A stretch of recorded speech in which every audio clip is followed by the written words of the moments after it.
చర్చ పెట్టండి. నల్లగొండ ఇరిగేషన్ మీద చర్చ ఒక రోజు పెట్టండి. మేము ఎన్ని లక్షల ఎకరాలకు నీళ్ళు ఇచ్చినప్పుడు హరీష్ రావు గారు చెప్పిండ్రు. రేపు చర్చ పెడితే సావధానంగా మొత్తం చెప్తాం. మంత్రి గారిని అడుగుతున్నాను నేను, మీరు మాతో తుంగతుర్తికి పోదాం, సూర్యాపేట పోదాం, కోదాడ పోదాం. గతంలో కాంగ్రెస్ ప్రభుత్వం లేనడని అక్కడ నీళ్ళు వచ్చినాయా?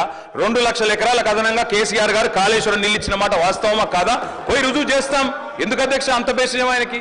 రెండో మాట నల్లగొండ జిల్లాలో అన్ని విలేజెసిండే ఉంటాయి అధ్యక్ష. నేను అడుగుతున్నా, మరి ఆనాడు ఎందుకు అధ్యక్ష వరి ధాన్యం ఉత్పత్తిలో నల్లగొండ జిల్లా మొత్తం దేశంలోనే నెంబర్ 1 జిల్లా ఎందుకు కాలేదు అధ్యక్ష? అన్ని విలేజెస్ ఉంటే అధ్యక్ష. మంత్రి గారు దయచేసి మీ సబ్జెక్ట్ వచ్చినప్పుడు మాట్లాడు. మీరు వద్దన్నారా? మీరు ముఖ్యమంత్రి గారు నేను మాట్లాడలేకపోతే నేనేం చేస్తాను నాకు అర్థం కాదు. అప్పుడప్పుడు నీ సబ్జెక్ట్ కూడా తీసుకోమని చెప్పు దయచేసి. అధ్యక్ష నేను మాట్లాడుతుంది రైతు బంధు మీద అధ్యక్ష. వారిని కంట్రోల్ చేయండి అధ్యక్ష. ఏం పద్ధతి అధ్యక్ష? ఆ రోజు రుణగ్రస్తులైన రైతులకు తెలంగాణ వచ్చినాడు రుణమాఫీ చేస్తామని చెప్పిన అధ్యక్ష. చెప్పడమే కాకుండా 2 దఫాలుగా 30,000 కోట్ల రూపాయల రుణమాఫీ చేసిన ఘనత కూడా కేసీఆర్ గారి ప్రభుత్వానికి దక్కుతుంది. ఈ మాట కూడా నేను విజ్ఞప్తి చేస్తా ఉన్నా అధ్యక్ష.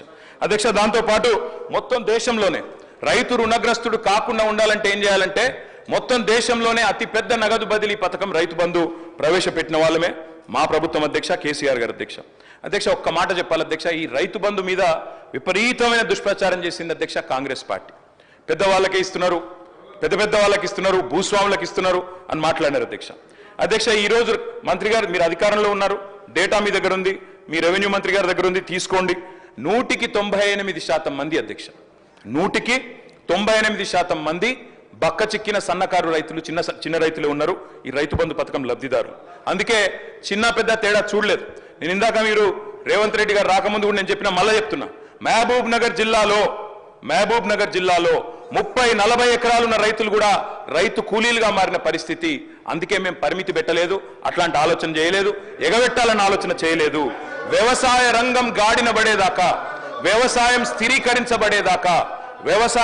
స్థిరీకరించబడేదాకా ఎన్ని కోటి ఆశలతోనైతే తెలంగాణ సాధించుకున్నారో తెలంగాణ రైతులు, వాళ్ళ కళ్ళల్లో వెలుగు నిండేదాకా ఖచ్చితంగా రైతుల మీద కోతలు పెట్టకుండా, రైతులకు పాబంది పెట్టకుండా మేము ఈ పథకాన్ని అమలు చేయాలని నిర్ణయం తీసుకున్నాం. భవిష్యత్తులో కూడా అట్లే అమలు చేయాలని చెప్పి మేము ఖచ్చితంగా ప్రభుత్వాన్ని కోరుతా ఉన్నాం. తప్పకుండా అదే రకంగా చేయాలని కోరుతా ఉన్నాం అధ్యక్ష. అశోక్ గులాటి, అరవింద్ సుబ్రహ్మణ్యం, రఘురామ్ రాజన్, అభిజిత్ బెనర్జీ లాంటి నోబెల్ గ్రహీతలు, అదేవిధంగా ఐక్యరాజ్య సమితి FAO వాళ్ళు కూడా, ఫుడ్ అండ్ అగ్రికల్చర్ ఆర్గనైజేషన్ మంత్రి గారు, వారు కూడా అభినందించిన పథకం రైతు బంధు. రైతును ఆదుకోవడానికి, వ్యవసాయాన్ని కాపాడుకోవడానికి ఈ తరహా పథకమే మేలని చెప్పి ఆ ఆర్థికవేత్తలు చెబితే, పశ్చిమ బెంగాల్ మన నుంచి ఆదర్శంగా తీసుకున్నది కృషి బంధు పెట్టింది. ఒడిశా మన నుంచి ఆదర్శంగా తీసుకొని కాలియా పథకం పెట్టింది. ఆఖరికి బీజేపీలు బయట చెప్పారు కానీ PM కిసాన్ కూడా కాపీ కొట్టి పెట్టిన పథకమే అధ్యక్ష. రైతు బంధును కాపీ కొట్టి PM కిసాన్ అని పెట్టుకున్నారు, కానల్లా కట్టింగులు పెట్టింది అధ్యక్ష. ఇప్పుడే మంత్రి గారు చెప్పారు అధ్యక్ష, 11 సీజన్లు 11 కాలాల పాటు 73,000 కోట్ల రూపాయలు రైతు ఖాతాల్లో జమ చేసిన ప్రభుత్వం కేసీఆర్ ప్రభుత్వం. ఆకలి కేకల నేలను అన్నపూర్ణగా మార్చింది BRS ప్రభుత్వం. రైతు విలువ పెరిగింది, రైతు భూముల విలువ పెరిగింది, సాగు సంబరం అయింది.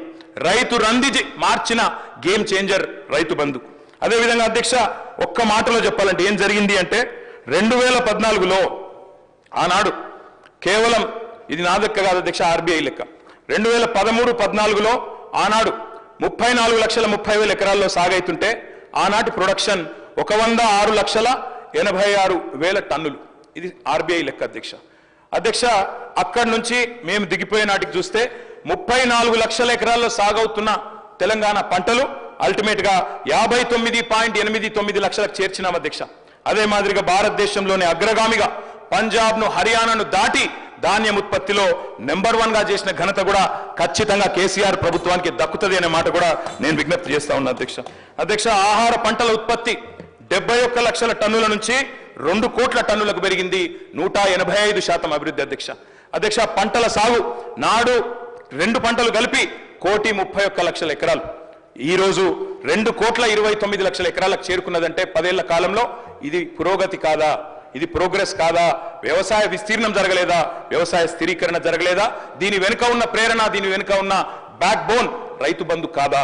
అందుకే మేము అంటున్నాం అధ్యక్ష, నీరు పల్ల మెరుగు నిజం దేవుడు ఎరుగు అంటారు, కానీ సంకల్ప బలం ఉంటే పల్లానికి పోయే నీటిని కూడా పైకి తీసుకొచ్చే ప్రయత్నం చేసినాం అధ్యక్ష. ప్రపంచంలోనే అతిపెద్ద లిఫ్ట్ ఇరిగేషన్ ప్రాజెక్ట్ కాళేశ్వరం అధ్యక్ష. అదేవిధంగా పాలమూరు రంగారెడ్డి ఎత్తిపోతల పథకం తప్పకుండా చెప్పాలి అధ్యక్ష. అధ్యక్ష, కాళేశ్వరం అంటే తెలియనోళ్ళు ఏమో మాట్లాడతారు అధ్యక్ష, తెలియనోళ్ళు మాట్లాడతారు అధ్యక్ష. కాళేశ్వరం